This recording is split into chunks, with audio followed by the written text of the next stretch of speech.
Саламатсыздарбы?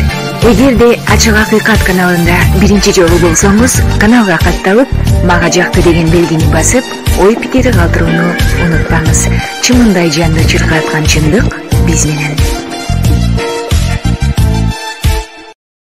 Бул оюн октябрь окуялары боюнча башында өзү башталгандан бери биз күндө айтып атабыз пикирибизди. Ал жерде юридикалык маселе эмес, саясий маселе. Бийликти басып алууга аракет болду дейт. Бийликти басып алгандар олтурбайбы? Бийликти басып алган болсо алар ошол соттолбойт эле да, туурабы? Эң таң калыштуусу ушундай болуп атпайбы? Тамакты жегендер башкалар, ушулар тамакты жегенге аракет кылды. Ал тамак биздики болчу эле деген сөз да бул. Казанды уурдап кетип тамагын жеп аткандар башка. Бирок башкалар да айтып атат, булар уурдап кетиши мүмкүн эле деген сыяктуу да. Кандай кылып түшүндүрөйүн башкача? Юридикалык тилде сүйлөсө түшүнбөйт. Мен жөнөкөй бир мисал менен айтып атам да. Булар уурдап кетиши мүмкүн эле дейт. Ошого карап туруп, анан биз өзүбүз уурдап алдык деген сөз да бул. Бул саясий иш-чара. Дагы бир жолу баса белгилеп айтам. Экинчиден, тандалма иш-чара. Үчүнчүдөн, ошол жанагы өтө мындай бир көз карандысыз пикирде болуп аткан азаматтарга болгон мындай бир өздөрү айтып коет го, кээде профилактика кылып коюшубуз керек деп, коркутуу аракети. Анан күтүүсүз түрдө ушундай чечим кабыл алынып кетти. Себеп буларга дагы кээ бир кеңешчилер пайда болсо керек. Саясий чыңалуу менимче апогейине жетип баратат. Булардын жаман оюнда ушуларды чыгарып жиберген болсок, бираз дагы жанакы кайнап көтөрүлүп келаткан сүттүн капкагын ачып койгондой болорбуз деген бир ниет болушу мүмкүн. Бул ал чыңалууну сокур гана киши көрбөй аткан болсо, чыңалуу экономикалык тараптан, социалдык тараптан, саясий тараптан, коомдук тараптан, бардык тарабынан чыңалып келатат. Кийинки сөз Мадумаров Адахан Кимсанбаевичке берилет. Демилгечиге ушул эгемен болгондон бери канчанчы жолу кирип атат ушундай мыйзам? Адахан Кимсанбаевич, негизи 7 жолу... Убакытты токтоткула жигиттер. Негизи 7 жолу даярдык болгон бул акцияда, бирок азыркы акция 3-чү жүрүп атат. Легализация боюнча. Ошол алдыңкы 2 жолкусунда канча акча түштү? Жалпысынан 39,4 миллион сом.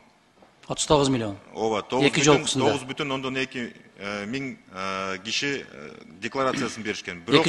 Бирок тилекке каршы ал өзүнүн маңызына жеткен жок ал акциялар. Анткени мамлекет тарабынан толугу менен кепилдик берилген эмес.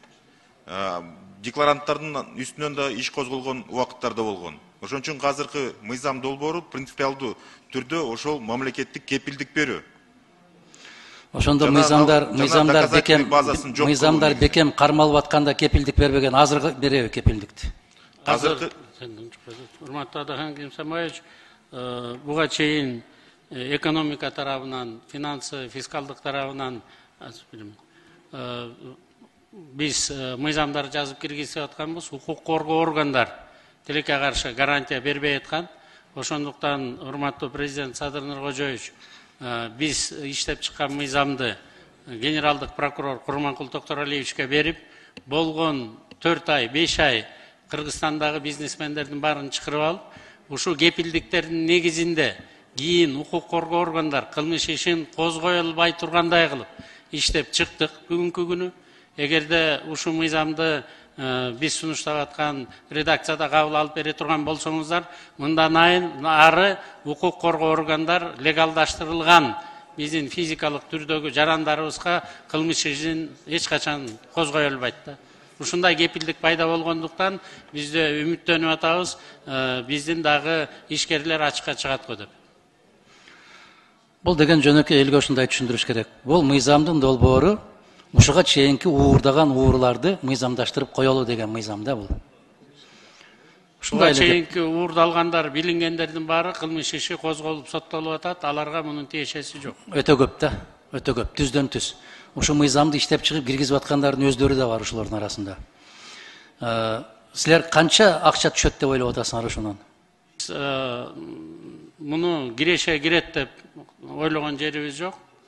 Биз муну ачыкка чыгып, жанагы көмүскөдө жаткан экономиканы астыга алып чыгайлы деп атабыз. Мындан ары декларациялардын негизинде биз активтерден салык алайлы деп атабыз. Байлар көбүрөөк төлөш керек, орто катмар бирдиктүү төлөш керек, колунда жоктогулар төлөбөш керек. Ушундай саясат Садыр Нуркожоевич президент катарында, аткаруу бийлигинин башчысы катарында биздин кабинет министровго койду, биз ошонун үстүндө иштеп атабыз. Активтерди легалдаштырабыз, кимдин активи көп болсо ал көбүрөөк салык төлөй баштайт. Буга чейин азыркы силерге чейин эле эмес, Акылбек Үсөнбекович ошолордун идеологдордун бири да болгонсуз, сиз Аскар Акаевичтин кезинде да болгон. Уурдалгандарды легалдаштыруу деген. Болгон да бул. Анан биринчи жолу ушинтип атат, биринчи жолу антип атат деп эле күйдүрүп бүттүңөр да. Бул Казакстанда канча жолу болду? Экономика министринин кабары бар. Бул негизи Казакстан мамлекетинде дагы 4төн ашык жолу өткөн бул акция. Ошол максатына жеттиби? Максатына жетип атат. Ар бир эметилген акция өзүнүн максатына жетет. Азыркы мыйзам долбоору кепилдиги көбүрөөк. Бул негизи 1 жылдык мөөнөттө гана өткөрүлгөн акция болот. Андан тышкары 1-январь 22-жылга чейин болгон окуяларды гана легалдаштырат. Кыргыз конституциясында жазылып турат, адам укугун чектөө мыйзамдары кабыл алынбайт деп конституцияда. Бул конституциялык кепил. Бирок күн сайын чектеп атабыз адам укуктарын. Анан кайдагы кепилдик жөнүндө сөз кыласыңар эле айындар. Мындай эле айтып койсоңор, эч бир чектөө жок. Бир топ бул мыйзамда эмес, башка. Бул бир топ ууру кишилерди жарыкка чыгарышыбыз керек болуп калды деп эле айтсаңар, ушул мыйзамдын идеологиясына туура келет ушул. Чыгаралы деп атканыма ушул. Легализация деген ушул да. Сурабайбыз, кайдан уурдадың, канча уурдадың, кантип уурдадың? Болду, эми мындан ары карай сурабайбыз. Биз жетиштүү уурдап алдык, эми бизди мыйзамдаштырып койгула. Кийинкилерге дагы кийин бир 5 жылдан кийин дагы бирөө келет. Легалдаштырып койсок, ошону жакшы болот эле деп. Эмне шашылыш болуп атат? Шунчалык эле пакет менен кабыл алгыла деп депутаттар мына азыр 3төн 1 да жок залда. Эмне кыйнап атат силерди? Бул биз жанагы антикризистик иш-чараларды иштеп чыкканбыз. Ошонун негизинде биз активтерди легалдаштырып, ошолордон салык алайлы деп атабыз. Биз буга чейинки бизнесмендерге кайрылып атабыз. Эгерде уурулар болсо, коррупционерлер болсо, алардын үстүнөн кылмыш иши козголсо, алар бул мыйзам менен каралбайт.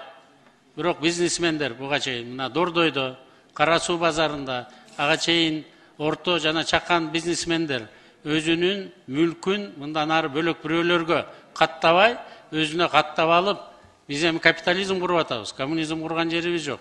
Мындан ары өзүнүн байлыгын атадан балага өткөстүрүп, же сатышка шарт түзүп атабыз. Биз мындан ары менчикти эч ким кол сала албайт деп атабыз. Буга чейин деле түзүлгөн. Буга чейин салып эле келет атасыңар. Менчик эмес, керек болсо үйүнө чейин кирип бар. Бирок генералдык прокурор менен укук коргоо органдары кылмыш кодексине өзгөртүүлөрдү киргизгенге макул болбой жүрүшкөн. Азыр баарыбыз макул болуп атабыз. Парламент колдоп бере турган болсо, баарыңарга керек болуп атат да бул азыр. Легалдаштырылган бизнесмендерге биз гарантия бере алабыз. Акыл эмес, баарыңарга керек болуп атат да бул мыйзам азыр. Ошон үчүн баары макул болуп атат. Баарыңарга эмес, бул кыргыз элине керек. Жок, эл деген эч кандай бир байлыгын жашырып калган эл жок бүгүн. Бүгүнкү күнү элдердин баары жашырып атат. Байлыктарынын баары бөлөктөргө байлар. Бөлөктөргө оформляция этилген бүгүнкү күнү. Кедейлер 300 миңге жакын кедейибиз бар. Алардын үйлөрүнүн баарын биз сүрөткө тартып, учетко алып, түздөн түз жардам берип атабыз. Бирок 1 миллионго жакын киши орто жана байлардын катарына кирди. Байларга биз айтып атабыз, тыш жакта, офшорлордо жүрбөгүлө. Азыр көрдүңүздөр, килеген мамлекеттин тыш жакта турган акчаларын 346 миллиардын Центробанк Российский Федерацияныкын заморозить этип салды. Офшорлорго каткан акчаларыңардын баары алдырып ийишиңер мүмкүн. Андан көрө Кыргызстанга алып келгиле, эгерде болсо. Анда бияктан легалдаштырып алгыла деп атабыз. Мындан ары салык төлөй баштайсыңар деп атабыз. Активтерден салык алабыз. Кыска мөөнөттө миллионер болгондордун иштей турган маселе да бул, ошолор үчүн иштей турган мыйзам. Эми биз декларациядан кийин сурай баштайбыз, каяктан акчаны таптыңар деп.